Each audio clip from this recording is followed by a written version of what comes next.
এখন আমি রান্না করে নেব আমরা দিয়ে টক ডাল, যার জন্য ওভেনে কড়াই বসিয়ে দিয়ে দিয়েছি কিছুটা পরিমাণে তেল। তেলটা গরম হয়ে গেছে, তেলের মধ্যে দিয়ে দিচ্ছি কিছুটা সর্ষে, সাদা সর্ষে, আপনারা কালো সর্ষে ব্যবহার করতে পারেন। দিয়ে দিলাম একটা শুকনো লঙ্কা মাঝখান দিয়ে ছিঁড়ে, ভালোভাবে ভেজে নেব। আর আগে থেকে কিন্তু মুসুর ডালটা কিন্তু পরিমাণ মতো জল দিয়ে হলুদ দিয়ে একটু প্রেশারে সিদ্ধ করে নিয়েছি একটা সিটি দিয়ে। আর এদিকে আমড়াগুলো দেশি আমরা এই যে খোসা ছাড়িয়ে 4 টুকরো করে নিয়েছি, আর সেটা কিন্তু ভালো করে দিয়ে পরিষ্কার করে নিয়েছি। ভালোভাবে তেলের মধ্যে একটু নেড়ে চেড়ে নেবো আমড়াটা।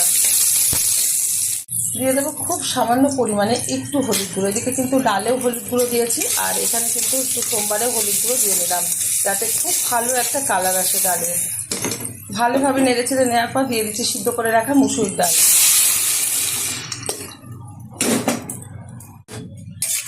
ডালটা পুরোটাই ফেলে দিয়েছি। এখন দিয়ে দেবো পরিমাণ মতো লবণ।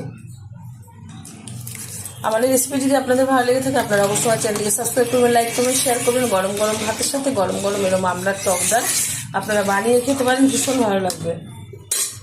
হাই আছে ফুটিয়ে নেবো 3 মিনিট। টক ডালটা কিন্তু হয়ে গেছে, 3 মিনিট মতো হাই আছে আমি ফুটিয়ে নিয়েছি। ওভেনটা বন্ধ করে দিচ্ছি। যত সুন্দরভাবে ডাল ফোটানো হবে ততই কিন্তু তার টেস্টফুল হবে ডালে। আর এখানে যে আমড়াটা আছে একটু হাতা দিয়ে কেটে দিচ্ছি, যাতে আমড়ার টকটা ডালের মধ্যে ছড়িয়ে পড়ে।